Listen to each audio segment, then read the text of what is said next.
Las ratas del cementerio fue el primer relato vendido por Henry Kuttner, conocido escritor de terror y ciencia ficción. Pertenece al círculo de Lovecraft. Kuttner fue ampliamente reconocido tanto por sus escritos de ciencia ficción como los de terror. El anciano Manson, guardián de uno de los más antiguos cementerios de Salem, mantenía una verdadera guerra con las ratas. Varias generaciones atrás se habían instalado en el cementerio una colonia de ratas enormes procedentes de los muelles. Cuando Manson asumió el cargo, tras la inexplicable desaparición del guardián anterior, decidió aniquilarlas. Al principio colocaba trampas y veneno cerca de sus madrigueras. Más tarde intentó exterminarlas a tiros, pero todo fue inútil. Las ratas seguían allí.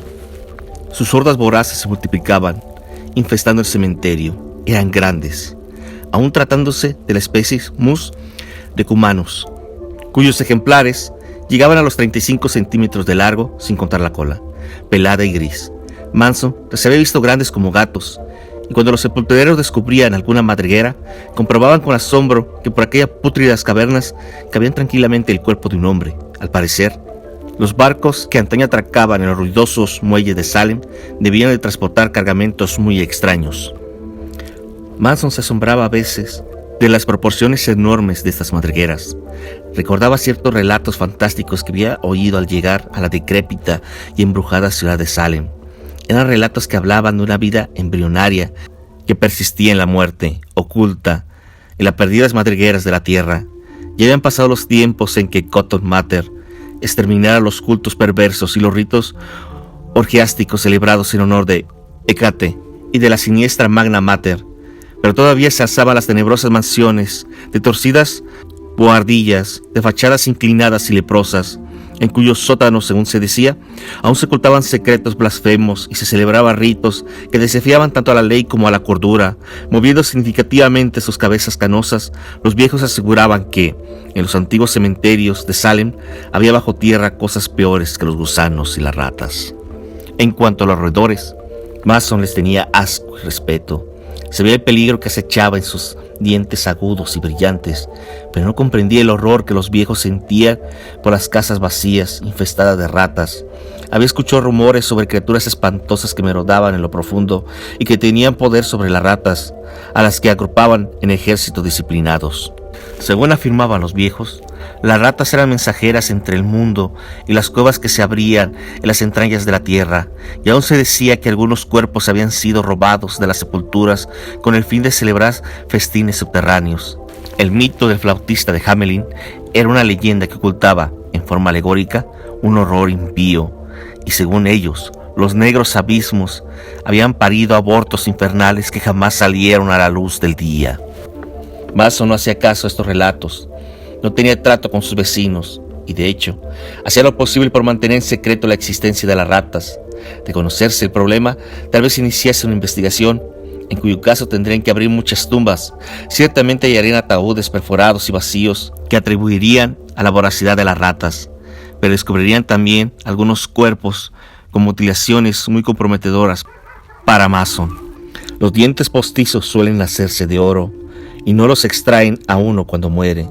La ropa naturalmente es diferente porque la empresa en pompas fúnebres solía proporcionar un traje de paño sencillo, perfectamente reconocible después, pero el oro no lo es. Además, Manson negociaba también con algunos estudiantes de medicina y médicos poco escrupulosos que necesitaban cadáveres sin importarles demasiado su procedencia.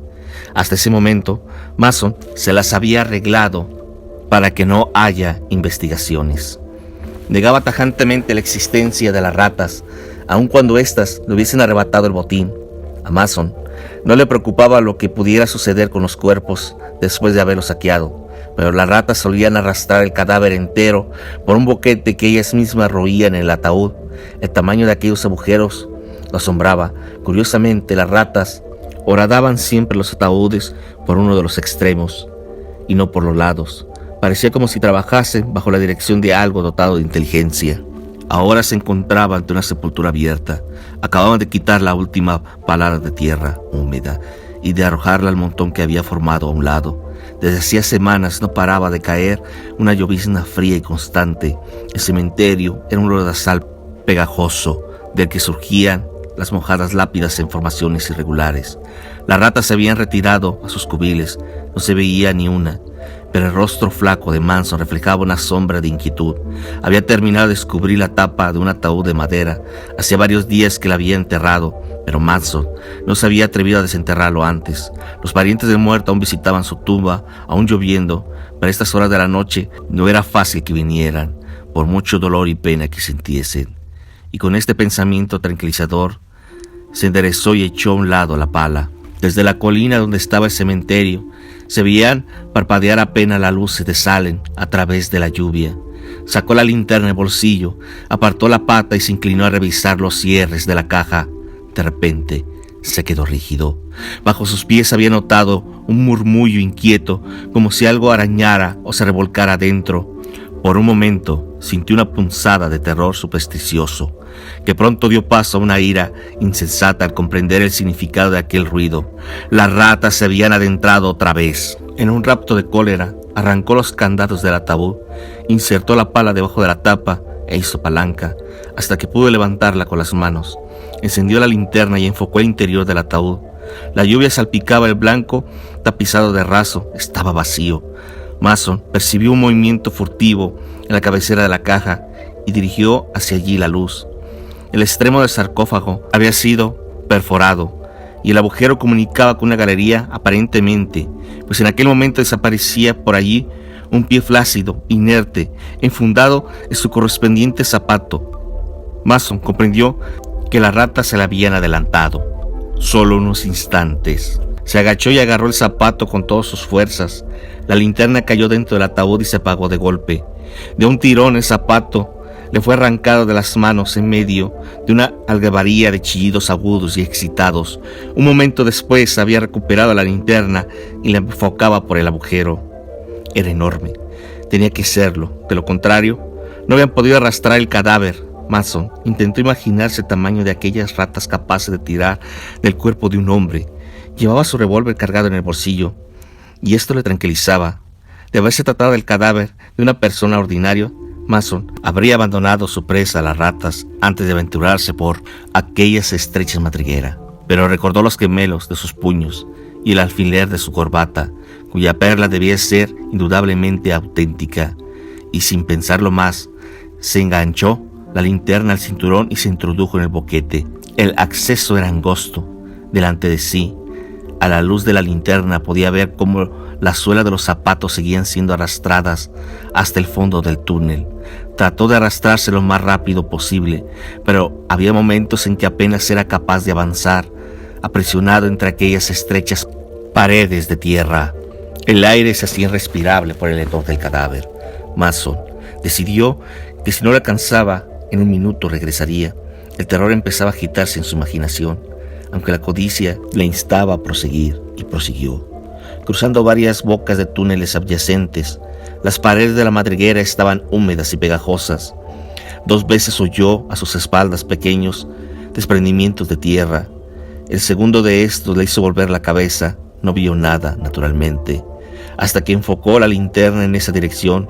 Entonces observó que el barro casi obstruía la galería que acababa de recorrer.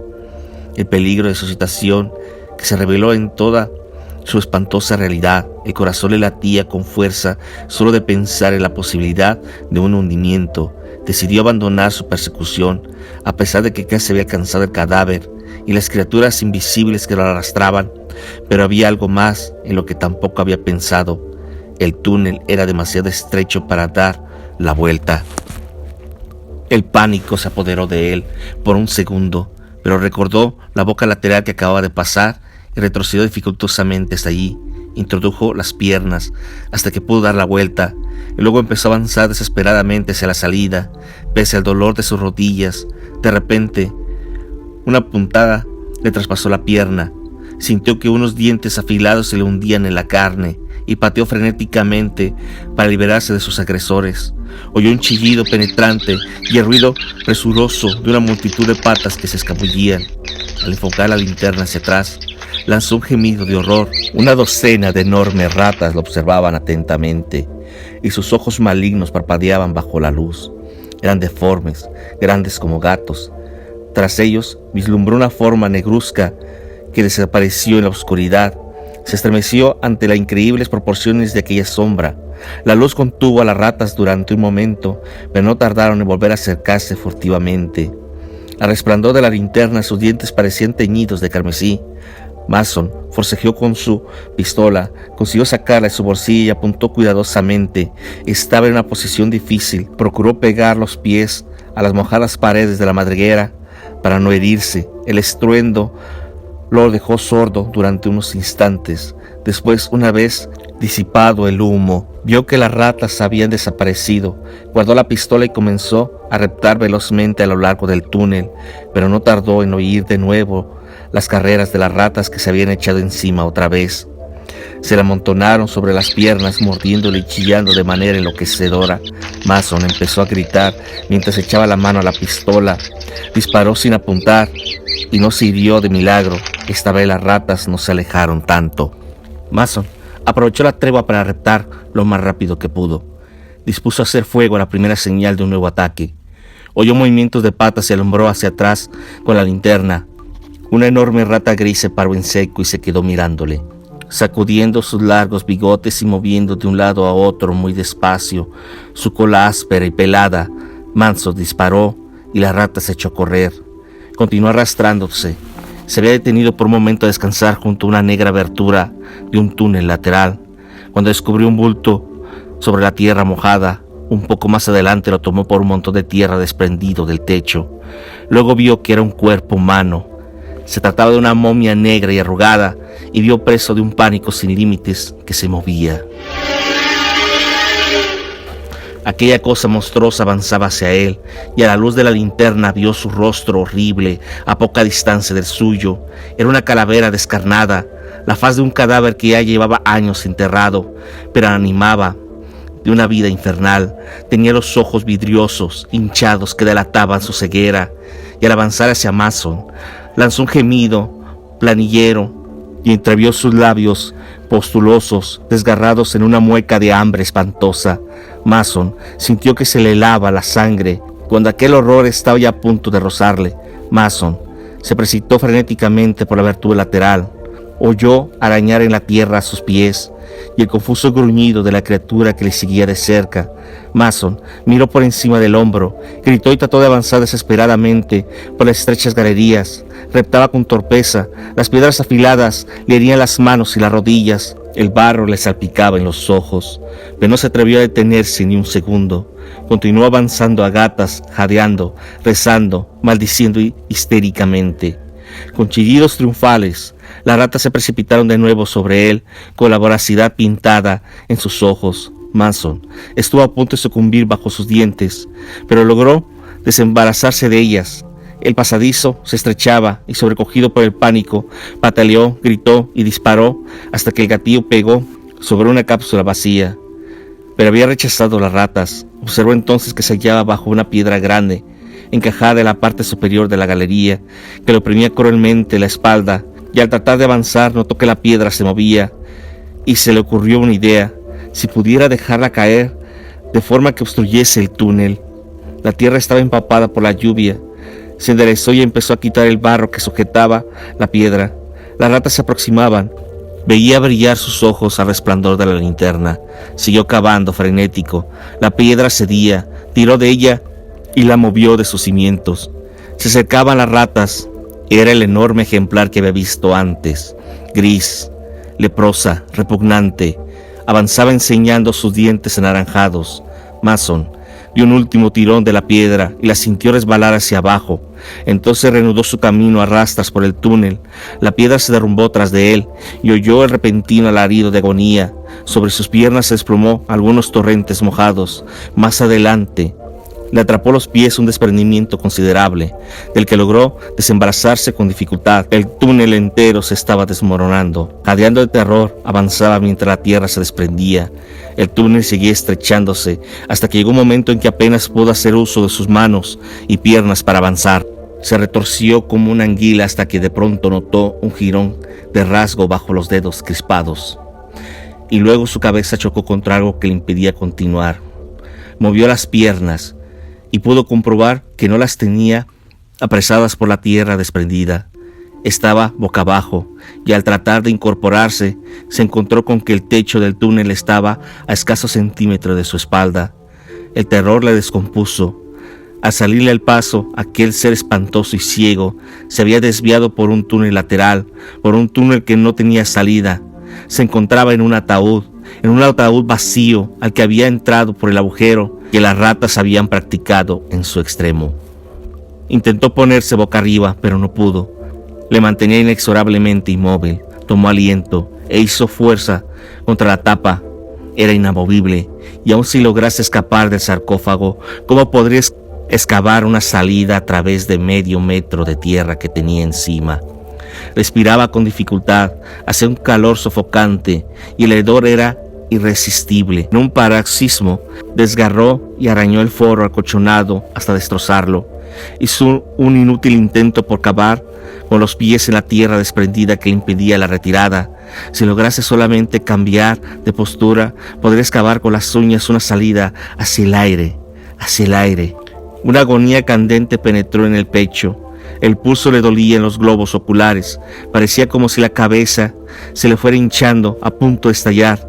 De pronto oyó los triunfales chillidos de las ratas. Comenzó a gritar enloquecido, pero no pudo rechazarlas esta vez. Durante un momento se revolvió histéricamente en la estrecha prisión y luego se calmó, boqueando por la falta de aire.